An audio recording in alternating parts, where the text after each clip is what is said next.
Hello everyone, my name is OctoPrevails and welcome to Why Five Nights at Freddy's Doesn't Suck 2.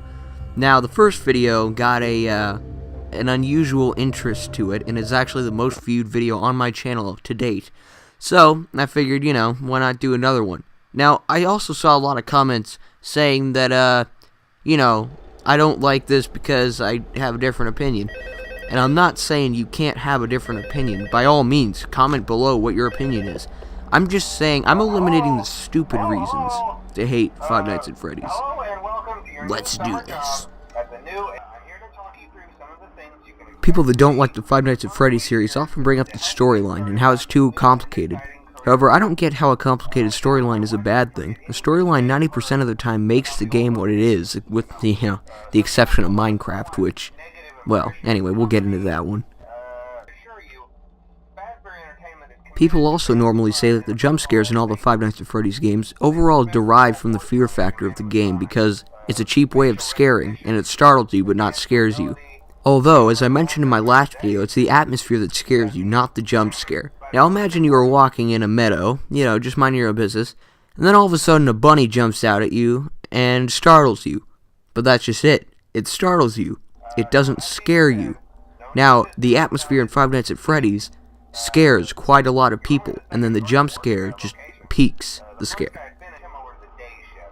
A complaint with Five Nights at Freddy's 2 in specific is the difficulty, and yes, it is amped up from 1, and it's probably the most difficult Five Nights at Freddy's game out there, but you just gotta buckle down and beat it. Also, I recall when Five Nights at Freddy's 1 was first released, that people were saying it was too easy, and even 2020 mode wasn't very difficult. And now that it's hard, well, people are still unsatisfied. A lot of people don't like the Five Nights at Freddy's series because it's simple, and the control scheme isn't very hard to learn, and really, there's not much to it except for watching cameras.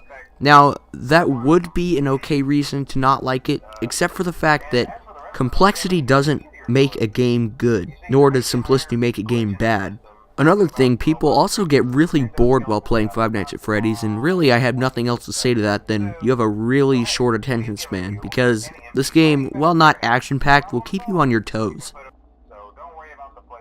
Oh great, it's this complaint again. Well, I'll try and put this as simply as I possibly can. Just because the fans of the game Five Nights at Freddy's are bad, doesn't mean that the actual game itself is bad.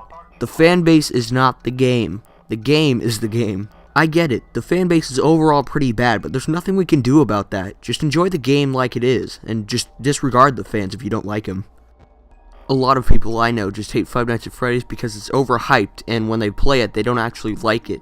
But for me, it's just a new concept. I've never ever played a game where you're a security guard, and you're fending off robots in a haunted, Chuck E. Cheese area. And not to mention the sense of helplessness you get when you realize you have no weapon to defend yourself with. I personally think the hype is very well placed, and honestly, I really like the Five Nights at Freddy's games if you can't already tell.